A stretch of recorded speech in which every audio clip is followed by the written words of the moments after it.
नमस्कार साथियों की फैक्ट में आप सभी का स्वागत है। उम्मीद करता हूं कि आप सभी लोग बेहतर होंगे। सभी सनातनी और राष्ट्रवादी भाई बहनों से अपील रहेगी कि चैनल को सब्सक्राइब करिएगा, वीडियो को लाइक और अधिक से अधिक लोगों तक शेयर कर दीजिएगा। मजे की खबर यह है कि उपराष्ट्रपति पद से जगदीप धनखड़ ने जब इस्तीफा दिया था, उसके बाद से पहली बार किसी सार्वजनिक कार्यक्रम में जगदीप धनखड़ बोलते हुए सुनाई दिए। और जगदीप धनखड़ की इसको शानदार घर वापसी कहा जा रहा है, क्योंकि यह स्पीच भोपाल के अंदर आरएसएस के तीसरे नंबर के सबसे पावरफुल व्यक्ति मनमोहन वैद, जो सर कारवां हैं, उनके पुस्तक के विमोचन के मौके पर दिया। और उनके पुस्तक के विमोचन के मुख्य अतिथि के रूप में भोपाल में पूर्व उपराष्ट्रपति जगदीप धनखड़ जी उपस्थित थे। कहानियां तो बहुत बनाई गई। इस्तीफे के बाद कांग्रेस ने तमाम कोशिशें करी कि किसी तरीके से जगदीप धनखड़, अमित शाह और नरेंद्र मोदी के ऊपर कुछ आरोप लगा दें, लेकिन जगदीश धनखड़ को भी जन्नत की हकीकत पता थी। जगदीप धनखड़ ने कुछ कहा नहीं, इलाज करवाते रहे। जब राधाकृष्णन जी उपराष्ट्रपति बने तो उनके शपथ ग्रहण समारोह में भी गए, हालांकि कुछ बोले नहीं। पहली बार सार्वजनिक बोले, और बोले तो ऐसा बोले जो कांग्रेस में बवंडर मच गया। कांग्रेस में क्यों बवंडर मच गया कि कांग्रेस पंजाब और पश्चिमी उत्तर प्रदेश में, जो 27 में चुनाव होने वाला है उत्तर प्रदेश में, उसमें एक नैरेटिव बनाना चाहती थी किसान और जाट का। दोनों ही नैरेटिव को ध्वस्त कर दिया। कांग्रेस की तरफ से जो बैटिंग कर रहे थे जयराम रमेश, जगदीप धनखड़ को एक तरीके से कहते हैं उसको कि अपने पाले में लाने की, वो भी बौखला गए। लेकिन सबसे अधिक बौखलाहट किसको हुई?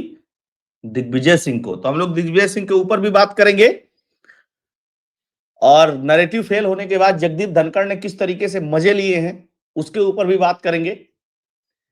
तो आइए थोड़ा सा देखते हैं। जगदीप धनखड़ ने कहा कि very hard to escape trap of narratives, what Dhankhar said in first address after resignation. कह भैया, नैरेटिव के ट्रैप में फंसना और फंस करके वहां से निकलना बहुत मुश्किल काम होता है। फिर वो ये भी बोलते हैं कि मैं अपने लिए नहीं कह रहा हूं। फिर ये भी बोलते हैं कि आप लोगों को मेरा पास्ट पता है। इसी से समझिएगा कि खेला तमाशा क्या हुआ। यह संत हैं, उनके बारे में आप सभी लोग जानते ही होंगे। वो हैं मनमोहन वैद हैं, और सारे लोग हैं। पुस्तक का नाम है हम और यह विश्व। थोड़ा आगे बढ़ते हैं। ये कहते हैं कि मैं अपना उदाहरण नहीं दे रहा, नैरेटिव के चक्कर में ना फंसे। जगदीप धनखड़ ने ऐसा क्यों कहा? भोपाल में आयोजित कार्यक्रम में पूर्व उपराष्ट्रपति जगदीप धनखड़ ने देश में नैतिक, बौद्धिक और सांस्कृतिक ताने बाने को मजबूत करने में योगदान देने वाले दार्शनिकों, लेखकों का उल्लेख किया। कहा कि कुछ लोग नैतिकता, आध्यात्मिकता और बुद्धि से दूर जा रहे हैं। नैतिकता से कौन दूर जा रहा है? राहुल गांधी। आध्यात्मिकता से कौन दूर जा रहा है? कांग्रेस पार्टी। बुद्धि से कौन दूर जा रहा है? कहने की कोई जरूरत है नहीं। पूर्व उपराष्ट्रपति जगदीप धनखड़ जानते थे कि 4 महीने के अज्ञातवास के बाद किसी सार्वजनिक कार्यक्रम में उनकी मौजूदगी की एक खबर है। वो ये भी जानते थे कि जो कहेंगे उनके हर शब्द को तोल मोल मोल करके परखा जाएगा। शहर भोपाल था, मंच राष्ट्रीय स्वयंसेवक संघ का था, और मौका संघ विचारक मनमोहन वैद की पुस्तक हम और यह विश्व।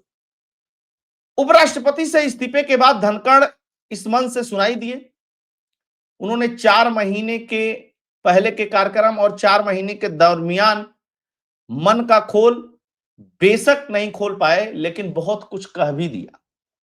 धनखड़ ने अपने भाषण की शुरुआत में कहा कि 4 महीने बाद उन्होंने अपने भाषण के बीच में वन लाइनर में सार दिया है, जिसे यूं समझिए कि कोई खास बात नहीं, असल में सब कुछ कह दिया। फ्लाइट की देरी को लेकर के जब मंच में भाषण के दौरान उन्होंने संदेश पहुंचाया तो धनखड़ ने कुछ ठहर कर मुस्कुराते हुए कहा कि मेरा रिसेंट पास सबकी इसकी गवाही है।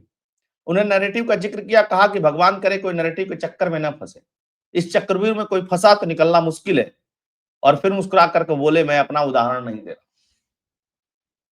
क्या करेगी कांग्रेस? अच्छा, बिहार चुनाव अभी हाल फिलहाल में ये लोग हारे हैं। हरियाणा का चुनाव में भी ये लोग मुद्दा बनाने की कोशिश कर रहे थे।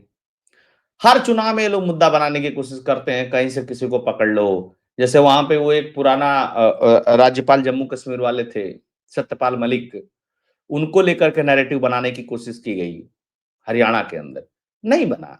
सतपाल मलिक खुद मैदान में उतर करके बना रहे थे, नहीं बना। इन लोगों को ये याद रखना चाहिए कि नरेंद्र मोदी राजनीति का वो बट वृक्ष है जिसको जितना हिलाने की कोशिश करोगे वह उतना मजबूत होता जाएगा। और यह मैं कोई अतिशयोक्ति अलंकार में बात नहीं कर रहा हूं, मैं यह बात बहुत सोच और समझ करके कह रहा हूं।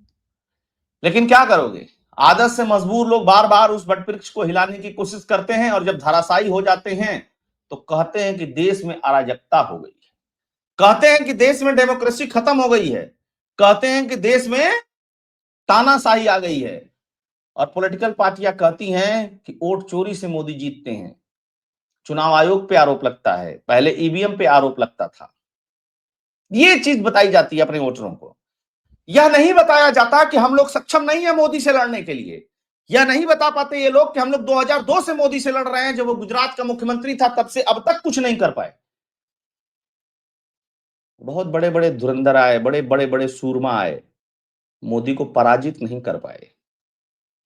ये लोग इस बात को एक्सेप्ट भी नहीं करते। अब इन लोगों के पास जनता को गाली देने के अलावा कुछ बचा हुआ नहीं है। एक चीज और देख लीजिए, दिग्विजय सिंह कहते हैं कि धनखड़ का स्वागत करने कोई नेता नहीं पहुंचा। दिग्विजय सिंह ने कसा तंज बोले, यूज एंड थ्रो बीजेपी की नीति। करें जगदीप धनखड़ जैसे ही एयरपोर्ट पे उतरे तो कोई नेता नहीं। अरे भाई, बीजेपी का कार्यक्रम नहीं था, जगदीप धनखड़ पद पे नहीं है।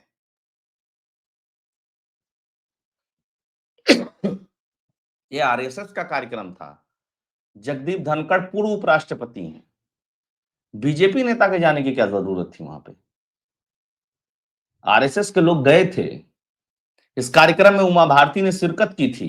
भारतीय जनता पार्टी के बहुत सारे नेता सामने बैठे हुए नजर आ रहे थे। भाजपा में किसी की औकात है कि मनमोहन वैद्य की बात को काट दे, लेकिन दिग्विजय सिंह खाता न वही, जो कहे वही सही।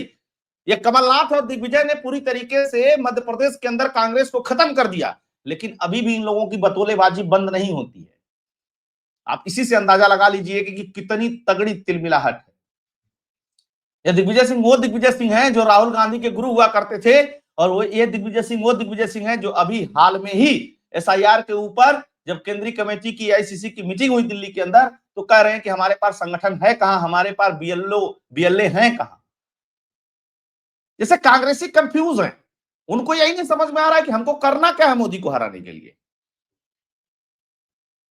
इस मौके पर चुप भी रहा जा सकता, लेकिन नहीं नहीं, अरे किसान पुत्र थे जगदीप धनखड़, फलनवा थे, ढिकनवा थे, उनके स्वागत में एकदम पलके तो तुम ही चले गए होते। को प्रोटोकॉल तो था नहीं। दिग्विजय सिंह क्यों नहीं चले गए रिसीव करने के लिए? उनको चले जाना चाहिए था, क्या समस्या है? चाहे आप कांग्रेस पार्टी से जीतू पटवारी को भेज देते। लेकिन तुमको पता है कि आरएसएस का कार्यक्रम है, बीजेपी और आरएसएस के तमाम बड़े दिग्गज वहां उपस्थित हैं, पुस्तक विमोचन का कार्यक्रम है, यह कोई पॉलिटिकल कार्यक्रम नहीं था।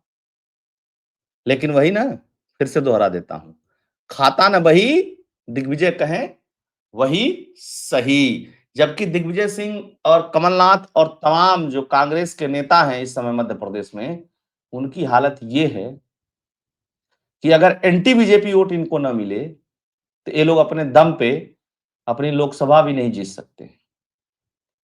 स्थिति है ना, 29 को 29 भाजपा जीती है।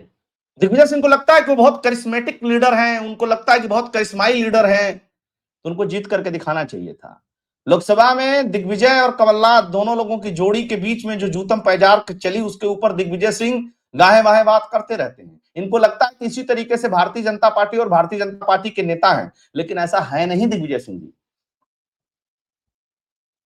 मोदी को समझने के लिए दिग्विजय सिंह जैसे लोगों को 2-4 बार और जन्म लेना पड़ेगा, तब उनको मोदी की पॉलिटिक्स समझ में आएगी, मोदी किस तरीके के पॉलिटिक्स करते हैं।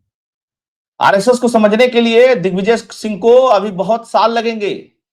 दिग्विजय सिंह बराबर आरएसएस पे कटाक्ष करते रहते हैं, लेकिन उस आरएसएस ने दिग्विजय सिंह और दिग्विजय सिंह के किले को इस तरीके से निपटाया कि आज तक वापसी नहीं हुई।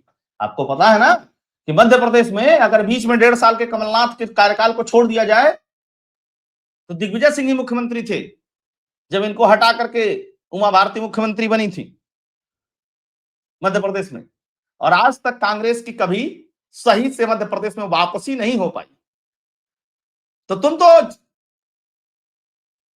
मध्य प्रदेश के जो नेता हैं, शिवराज सिंह चौहान जैसे नेता, उमा भारती जैसे नेता, मोहन यादव जैसे नेता, कैलाश विजयवर्गीय जैसे नेता और भी तमाम, इनसे नहीं निपट पा रहे हो और तुम चले हो मोदी और अमित शाह को बताने की पॉलिटिक्स कैसे की जाती है, राजनीति कैसे की जाती है।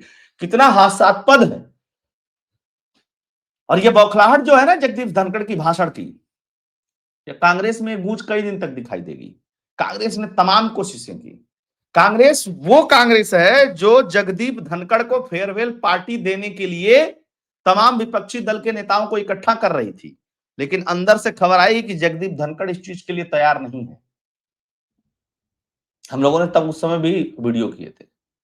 ऐसा नहीं है कि सारी चीजों के बाद भी जगदीप धनखड़ दूध के धुले हो सकते हैं, नहीं, जगदीप धनखड़ ने भी बहुत सारी कोशिशें की, उसके ऊपर भी हम लोगों ने वीडियो बनाया। लेकिन जगदीप धनखड़ को एक चीज बहुत अच्छी तरीके से पता है कि कांग्रेस की तरफ जाने से कुछ भी हासिल नहीं होगा, जो कमाई हुई इज्जत है वो अभी खत्म हो जाएगी। और इज्जत कमाना थोड़ा मुश्किल काम है पॉलिटिक्स में, वो भी जब आप वीपी जैसे पद पे रहे हो, वाइस प्रेसिडेंट जैसे, उपराष्ट्रपति जैसे पद पे रहे हो तब। तो दोस्तों ये थी खबर, रोचक खबर थी। बाकी आगे देखते हैं इसमें क्या होता है। आप सभी जो लोग जुड़े, सभी लोगों से आग्रह रहेगा कि वीडियो को लाइक कर दीजिएगा, अधिक से अधिक लोगों तक शेयर कर दीजिएगा। अगर आप डोनेट और कंट्रीब्यूट करना चाहते हैं तो उसके लिए फोन पे और पेटीएम का नंबर स्क्रीन पे दिया हुआ है। आप सभी लोग जुड़े, बहुत बहुत धन्यवाद। जय हिंद, जय भारत, जय श्री राम।